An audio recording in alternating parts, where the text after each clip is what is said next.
Well, I'm here with my friend and LSU great Rohan Davey. Rohan, thanks for coming down. Always a pleasure, my friend. Good to see you. Always a pleasure. My friend Brian Wood, who by the way works at Pluckers on Nicholson. Go see Brian Wood. He told me the other day, he goes, Jacques, you need to do a story on the 20-year anniversary of the 2001 SEC championship team. That's where this thing all started, right? That's when LSU kind of made their move into their glory era. Brian is crazy. Brian is a good guy. He's great. Brian talked to me about doing a thing on the same thing on the class, like a podcast or something on it. Because he really believes that, you know what I mean? And he has a bunch of valid points. Yeah, well, we're here to talk about the current stuff, but yeah, I'd like to certainly, that was my first year covering football, Channel 9. Oh, yeah? 2001. So, and I've said it before. That was good. I'll talk about good. I didn't know that. LSU's first SEC championship since 1988, and the first time you guys went to an SEC championship game. That's dope. Yeah, I said, man, I walk in here, I get to cover Rohan Davey, Josh Reed, Brandon Tofield, Brady James, Trev Falk, some guy named Ryan Clark on defense too, Marcus Spears, Michael Clayton. So, that was dope. We came at a really good time. I got spoiled. And now we're here. Yeah. My third year at Channel 9, they win the national championship. That's crazy. So, but yeah, we are here at the present time, and before you enjoyed all those great times in 2000, 2001, you were on the 99 team too. I was. And kind of the highlight of 99 was when Rohan played against Arkansas. Right. She won the regular season finale, but before that, it was the only highlight for me that year. Was that game? That was like a year we played underachieved like crazy that year in 99. We were loaded too. We had a really good team, good seniors, good nucleus. Just the reason I bring that up, I think about coaching. Well, that was a 3-8 year. Jerry DiNardo was fired after you guys lost to Houston at home. And so I remember you guys went to Kentucky. Yep. And it was kind of a case where LSU is either going to play for this coach, show up, or they're not. And you guys got beat 31-5. Yep. And so this past week, I'm thinking, okay, LSU, this is kind of a fork in the road. I said the same thing. Did you? I said the exact same thing when we were leading, not to cut you off, but go ahead. Just leading up to the game, I said the exact same thing. Because you have guys on the team that are fans of Coach Ed Orgeron. It's not everybody that doesn't like him and this bad. Just like when same year with Jerry D. You had guys that were fans of Coach Jerry Nardi, you had guys that weren't. I said the exact same thing you said about last weekend's game. You're gonna see whether or not these guys, because they hear the rumblings, they know what's going on, even more so than we did back then. Sure. So I wanted to see what fight was going to come out of that football game, because what it was going to let me know is similar to, like you pointed out back then, it's going to let me know which way the team swings as far as who wants him to stay and who's just ready for him to go, and who really loves and cares about him. Because you're going to see that through their effort, and you're going to see that through their play. We saw it. Yeah. So when a team gets beat like that, and I don't think LSU is a 42-21 score against Kentucky if they're playing at the level they should be playing at. So is it in the second half or even in the first half, are you seeing a lack of effort? Absolutely. Yeah. Lack of effort, lack of concentration, lack of emotion, lack of want, lack of everything. You saw it coming out. The person that looked like they had the biggest fight coming out of the game, coming out initially at the beginning of the game, was Coach Orgeron. He looked like he was wound up and geeked up, and more so than the players were. But as the game went on, that was the most subdued head coach I've seen on the sideline during his tenure. I'm not talking about the subtle, coming off the field. You didn't see no fire in him either throughout the course of that game as the game went on. You saw a coach and a team that had distractions on their mind completely and totally in this past week against Kentucky. Yeah.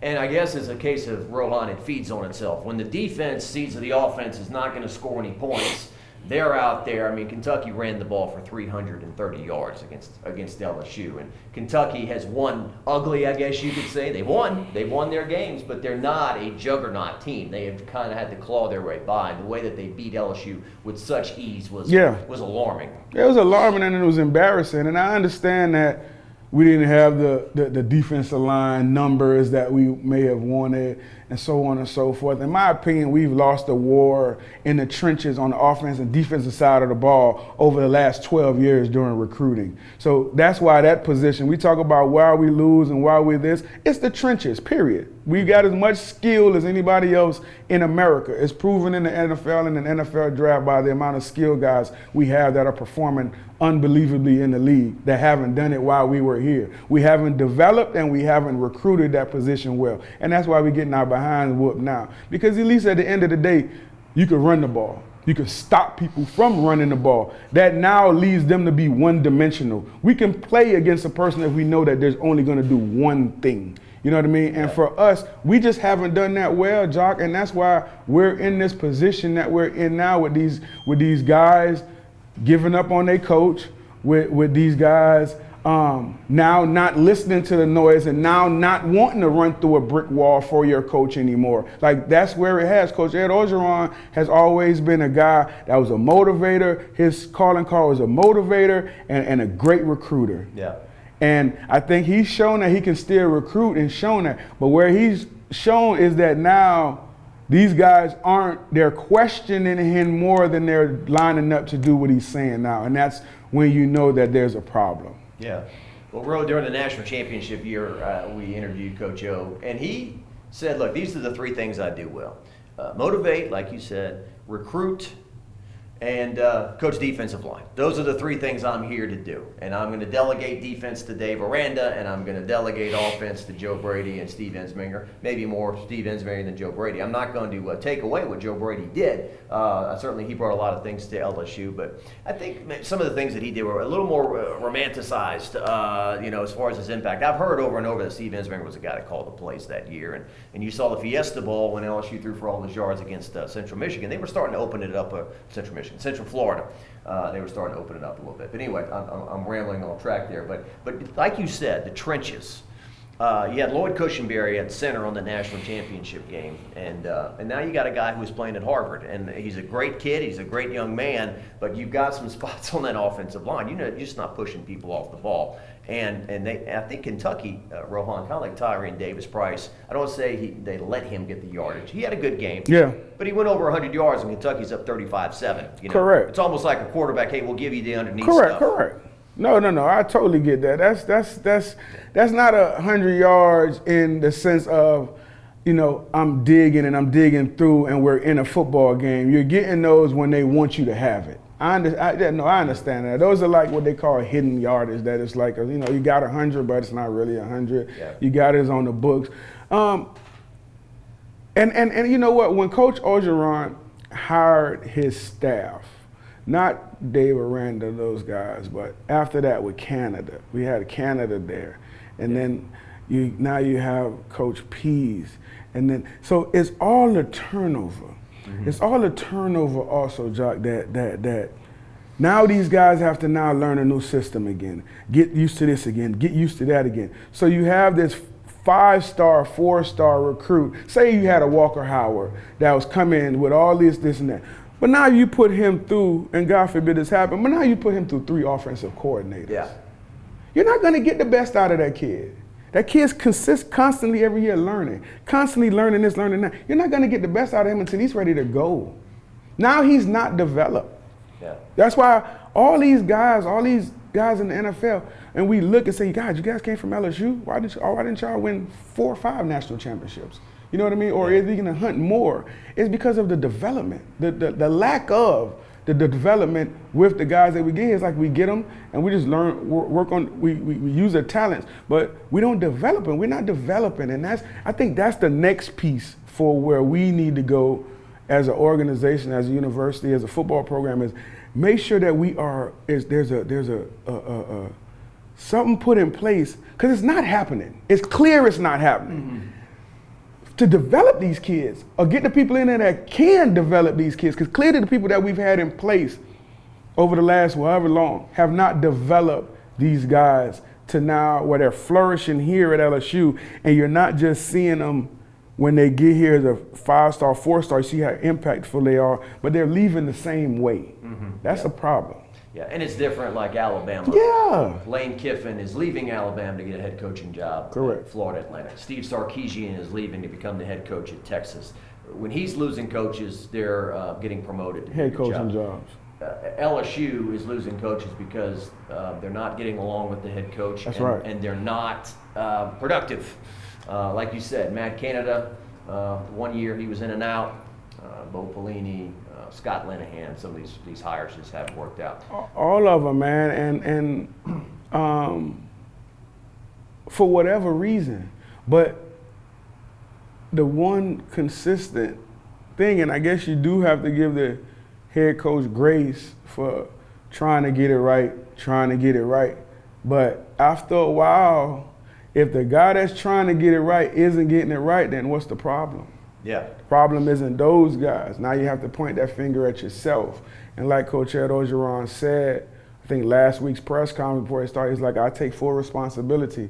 I'm the engine that makes this go. And I appreciate that. And he knows that. But in order I respect him when he hired these guys and was giving them the opportunity to let them go. But after that national championship year, in my opinion, is when everything just kind of got out of the way, and now you have a head coach thinking that it's him and not the players or the university or the supporting staff or the community. And for me, it's not even about football, because you can fix the football things with coaching, good recruits, things of that nature. But when you're now talking about the integrity of the program, the integrity of the university, how you are being viewed, LSU for the last 24 months have been in the news from USA Today, from the things that's come out with Sharon, from the things with Coach Miles, from the thing, like all that stuff, and it's just been a trickle-down effect. And now, even encompassed in that was your head coach first internet scandal that blew off. Now you have people trolling him. You have people making a mockery of our school, making a mockery of our football program, and just what the guys that's come before and the future guys to come, they're looking at, I don't want to go there. We're looking at it from being in the program like, what the hell is going on? Why is our head coach conducting himself in that manner? And that's not a person, I personally know Coach Ogeron and talked to him plenty of time, and that's not who I thought he was, and that's not the person that I would like that my son or my friend's son recommend them coming to that university, when you have a coach that's standing up in front of you telling you how to be accountable and also how to conduct yourself outside of the university for your family, for the university. It's not just you. Well, that same mantra has to go with the person telling you that. So how can these kids sit there and really listen to that from somebody that they just saw on TMZ? You know, so for me, that's the problem, that's the issue, the integrity of the university, the integrity of these recruits that you want coming in here. And just as a man, we're all going through this thing. How do you want another man to try to build and mold these young men when he's sitting up there basically telling them a lie about himself? Because what he's portraying and showing to these young men is not who he is based on what he's doing. And so these guys have to have, I've gotten so many phone calls from parents that I coach these kids and train these kids, and they're now questioning what everyone is doing based on this. Is this how you guys doing football? Is this? So it's not just one sector that's being involved. Like, everything's being questioned when you see this. The thing that just came out with John Gruden. Yes. With that, like all those things, and that's like, to me, that with John Gruden, because I was in that NFL world, that is not news to me. You know what I mean? I know how shocking and glaring that sounds, and I understand. That's not news to me though, because I've experienced it and seen that my entire time in the NFL. It was secular and split up as anything else in America. So that wasn't news to me. And that's why, to me, you can't have a John Gruden or Coach Ed Orgeron, and I'm not saying Orgeron the same light as Coach Gruden, but it's all deceit. Well, and people's personal lives are their personal lives. Yeah, nobody care. But it's not me saying it. It's people who have asked me, other people, is his focus where it needs to be? And are other things It can't be. bleeding over to affect the focus It can't be. on the job? And that's my thing. It can't be. If all this is going on, and it's also, and not to mention the heckling, it's just that, you know what, man, you're a head coach. You're a head coach of LSU. You're a head coach of a team that's won 3 national championships. Yeah. You know what I mean? You're a head coach with 3 different coaches, including yourself. Like, there's a certain, and I understand you haven't been through this type of success before. Greatest coach on the greatest team ever. Your name's on all the buses, you're on all the commercials, you know, I understand that's a lot to handle as someone that has the money. And the money. Get Prestige, all that, everything. You know, it's a lot to handle. It was a lot to handle when I first got in the NFL, and I'm getting a check every 2 weeks, and I can do whatever I want. It's a lot to handle. You don't make all the right right decisions at first. You know, I remember when I first got there, man, at Best Buy, I know the kids don't remember this now, I used to go to Best Buy and buy like $1,500 worth of CDs and movies on Wednesdays when new stuff come out. And my financial advisor would tell me, like, dog, I need you to get 3. You know what I mean? Get 3 instead of $1,500 worth. You know what I mean? So it's the same thing. I didn't know how to handle that at first, but I learned as I progressed and got better. And to me, it's the same thing with the coaches. You have to learn and progress. Coach Pease, he's learning, never call plays. He's learning and progressing at the fault of us, at the downfall of us. LSU's not a place for... Correct. You don't come here to learn, learn to call plays. You need to be up and running when you get here. We need to be up and running, baby. Yeah. We're full synthetic, ready to roll, baby. Yeah. And so Coach Orgeron had that opportunity. He had a mulligan. He got scolded, got talked to, got shamed. Everything had to be shameful. Got shamed, but look where we at again. It's worse. It's worse than 2020. And what it is to me, just like my girl tell me when I do some crazy stuff, you know, that's a crazy pattern you got. You need to, that's a pattern. That's a pattern of you doing the same thing. That's 2 times. You done sat down, you have the greatest job in America. If that don't make you tighten up and you live in this place, you said you wanted to be the coach here forever, you bleed purple and gold, you this, you that, you know what I mean? Like, you don't do what you're doing if you value what you have. And so to me, it has to be a distraction. Some other alarming things about the LSU program, Rohan, the John Emery academically ineligible thing. So a player from recent years called me and said, do you know how hard it is to be academically ineligible? I wish I could curse on here. So, real quick they go through the whole offseason talking about Tyree Davis-Price and John Emery. I want these 2 guys to be our running game. John Emery does an interview before the season starts. And, they literally go into the UCLA game thinking he's going to be a factor. And he's ineligible. It's just that's a huge red flag to me. That something like that, made its way through the cracks.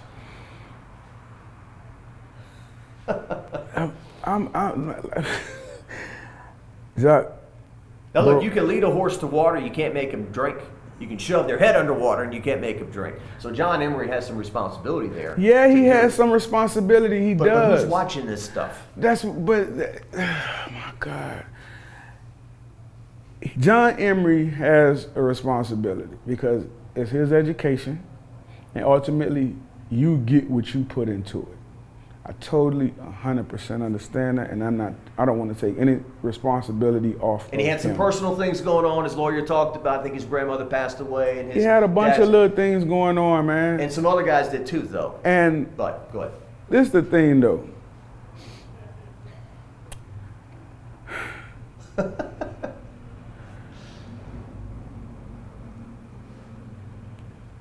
It's their fault, man. It's the coach's fault. It's their fault, man. Like there's no way that happens. I don't know who told you that, but that is damn near impossible. Like, I'm dead serious. I don't even know how to. I have no way how to put it in words for the people or whoever listening to understand how bad it has to get for that to happen. Like, I'm gonna go out on a limb and say they ain't want them. Honestly, that's kind of like the only way you can make this. Listen, man, we ain't gonna pay no attention to this kid, this and that. We think these backs can do it. We think this, we think. Like, you almost have to make it happen. That's why I'm sitting here. Dude, I wasn't even paying too much attention to that when they was talking about that during the season. I never even knew what was going on with him. I'm being totally honest, because we was in 7-on-7, we're doing all this stuff. So I wasn't paying attention to it. When I heard that this kid did not play, and then I called people I needed to call, and I found out that it was because of academic reasons. Dude, listen, man. You know how many guys that was just, and this is college football. You know how many guys were just eligible for football season when they knew they was going to the draft and then go to no more school after the season was over?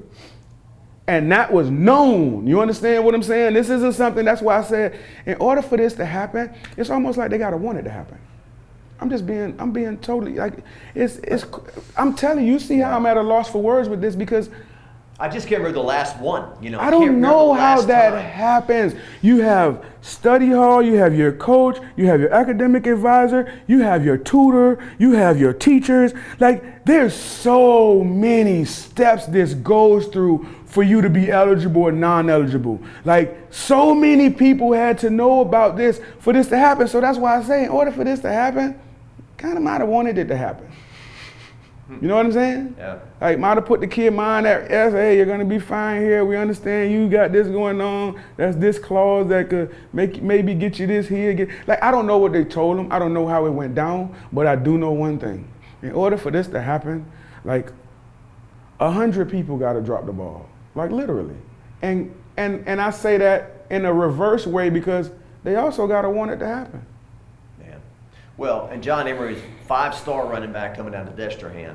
Charles Hannegriff, our friend, he was on the radio the other day. I don't have the exact numbers in front of me, but he did a very good job of breaking down the amount of 4-star, 5-star guys who have signed with LSU in recent years and who are not on the field right now right. for whatever reason, either injured, one academically ineligible, transfer portal, different things. Didn't pan out. Didn't pan out. Cordell Stewart. So the talk of LSU's got all this talent, blah, blah, blah. Well, maybe they do have a decent amount of talent, but maybe it's not as bursting as people want to think. No, the talent isn't.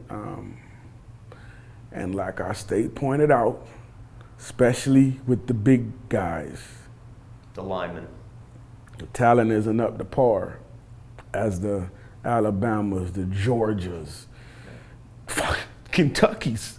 Like, we're just not there at that, like, and it all is built on what you believe is needed to build a football team. You know what I mean? It's all what is needed to build a football team. What is your philosophy on building a football team? Is it the trenches? Is it the wide receiver, quarterback, running back? Is it the defense? What is your philosophy? And so you recruit that way. We clearly know what Coach Saban's philosophy is. We clearly know what Kirby Smart's philosophy is. Yeah.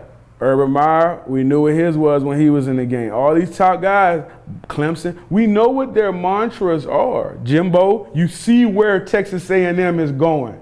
Texas A&M may have one of the best D linemen and tight end and left tackles in the business right now. So you see what that's built on. You can't say that about us. You can't say that about us. We're gonna have fantastic skill all the time. But we lose it, man, in the trenches. We don't develop them. They, like you just pointed out, Jock, they come in and bust. And I'm not saying that they're not going after them, because this past year they went off a bunch of linemen. You had guys coming back. They just have not panned out. That brings me back to, okay, these 4 and 5 stars don't just leave high school, come to LSU and die. You know what I mean? Yeah. Like they just don't come here and now they can't play. They can't move people off the ball. They can't do this. They can't do that. There's something in the development of these athletes when they get here. Well, James Craig is gone now, and it's easy to blame the guy that's not here, but he was the offensive line coach, and these problems don't happen overnight. Correct. They build up. And the offensive line on the national championship team, maybe they got a little too much credit because number 9 was really good at scrambling. Number 9 camouflaged a lot of. That's exactly right. Now, he was surrounded by a lot too, but correct. They had Damian Lewis and Lloyd Cushenberry and. No, they had a very Sadiq. good football team, though. They had a very good football team, and it's shown from who's in the league right now and from who's playing well. I mean, all around they had guys. They had a team. Yeah, that's a great team. Now, and Max Johnson too. I feel like Mad Max. Max has maybe regressed a little bit, not so much of his own doing. I mean, there's things he can do better, but there comes a time where you get a bit shell-shocked, right? If you're getting hit as much as he's getting hit and doesn't have a LeBrandon Tofield to turn around and hand the ball to and get some of these guys off the line of scrimmage, I mean, they watching their offense this year, Ro, I mean, the only consistent thing they seem to have is every now and then they hit a big play to Kayshawn, whoever, who now is out, by the way. So how do you evaluate the way Max is going about things this year? So funny you asked me about him, man, because I thought about him a bunch yesterday. And I put myself in his position, right? Me as a quarterback of this team, coming off of a battle with TJ. TJ left. I'm the starter. I got a new OC that's never called plays. I got a head coach that's in turmoil. I'm now in the back of my head thinking, is he with us or not with us? I got no running game, none at all.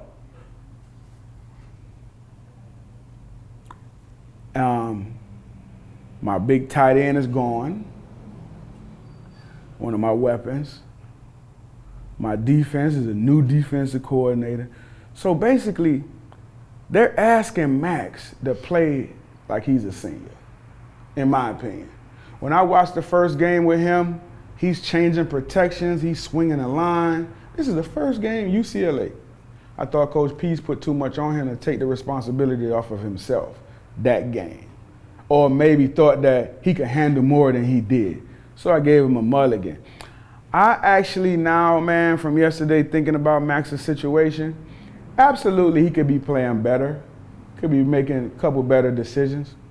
But for everything that's swirling on around him, for everything that's going on that floor and with this program right now, and with the dysfunction of the coaching staff, the dysfunction of our head coach, I think he's doing a good job.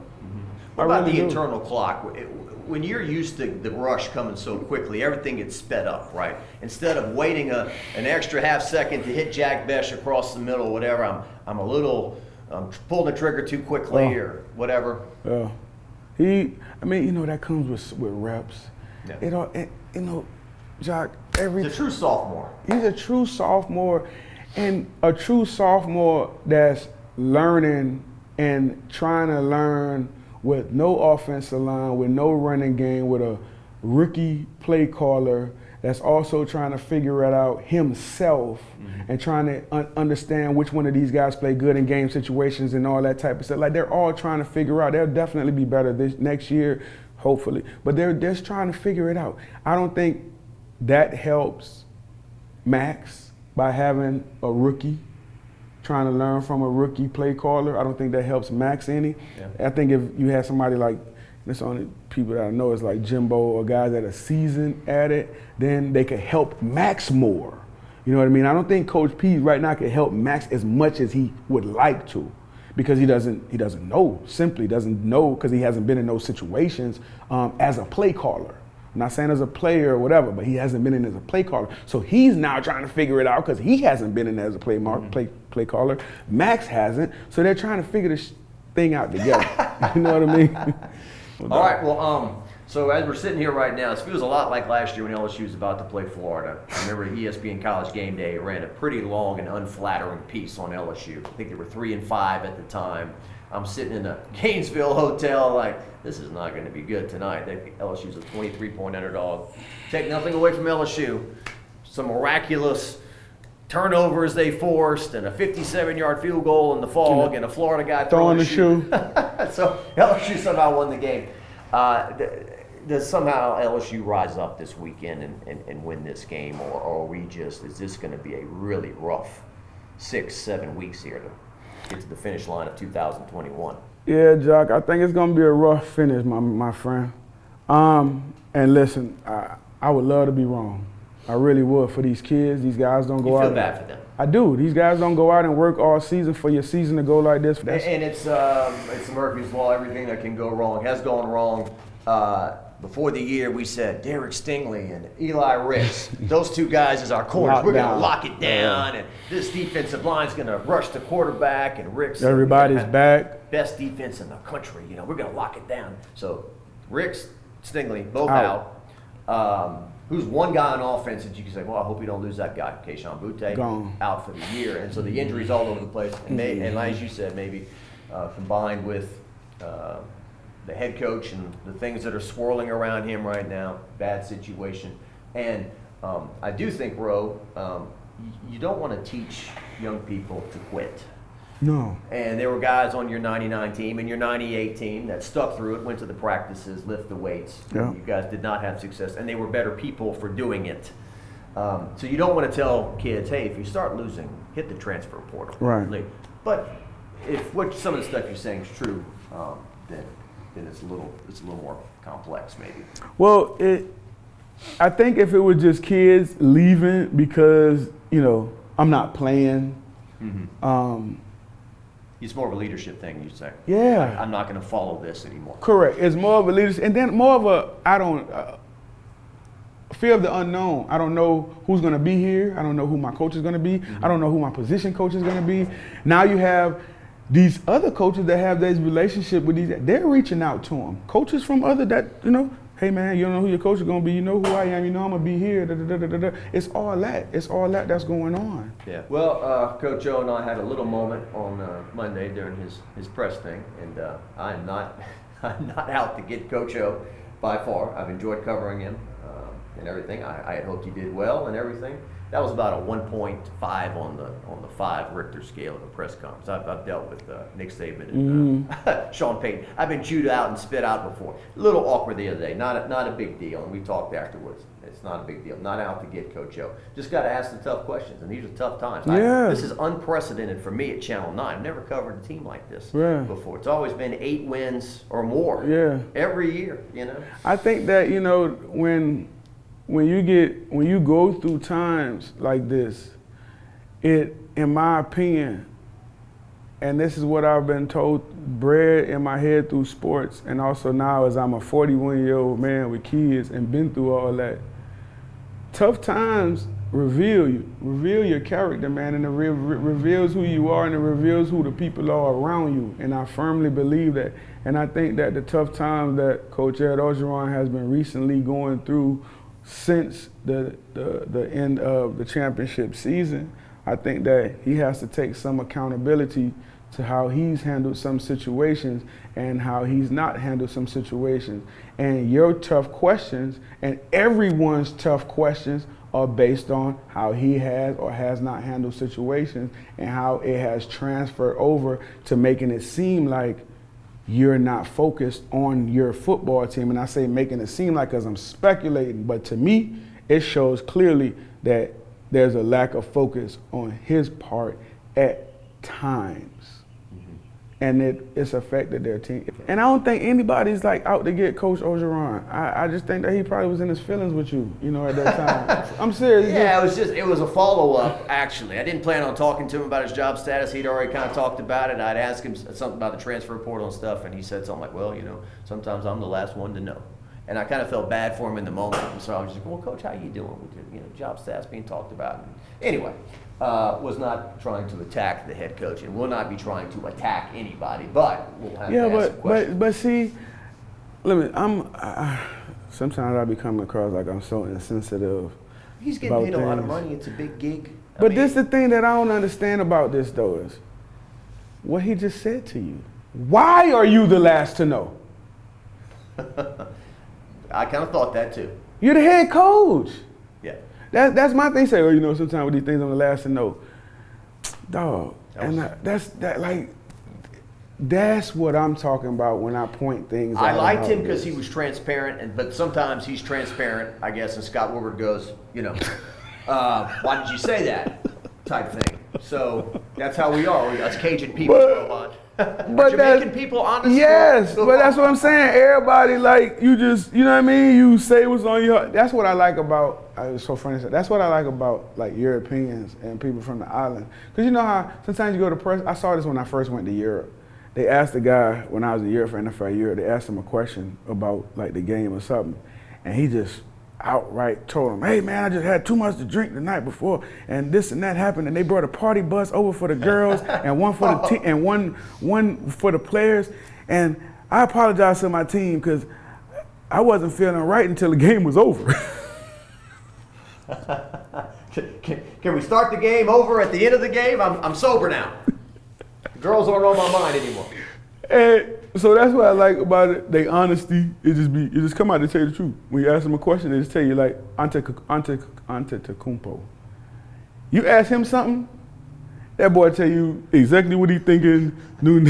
It's amazing. No filter. No filter. Yeah. And so I guess that's what Coach Orgeron did. But you can't like it just. And that's what I'm saying. Like he doesn't understand the whole scope. You know what I mean? Like he understands the coaching, the passion, and all that. That's why I've always said to myself, I always thought Coach Orgeron